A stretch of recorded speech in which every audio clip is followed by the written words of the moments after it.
Damaged booklet signatures and folios are often the result of metal fasteners like staples, which can rust, stain the paper, and eventually cause the fold to tear and fail. Mending and reinforcing these signatures is an effective way to stabilize them and prepare them for rebinding. Begin by carefully removing the existing binding.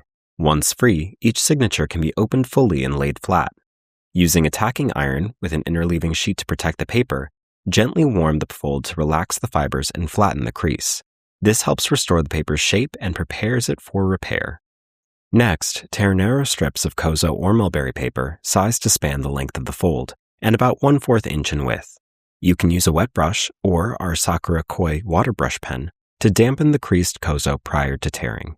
Tearing produces a soft, frayed edge that feathers into the original paper, creating a more gradual transition between the repair and the signature.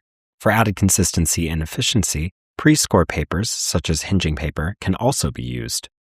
Saturate each strip with wheat paste using a brush, ensuring even coverage without excessive adhesive.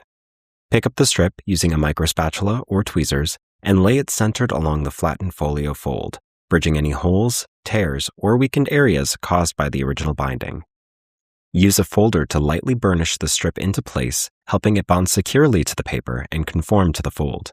To speed drying and further set the repair, place interleaving material over the mended area and gently iron once more, applying minimal heat and pressure. When fully dry, any excess kozo can be trimmed on either side and the signature can be refolded. The reinforced fold will be stronger, more flexible, and better suited for rebinding, extending the life of the booklet while respecting the original paper structure.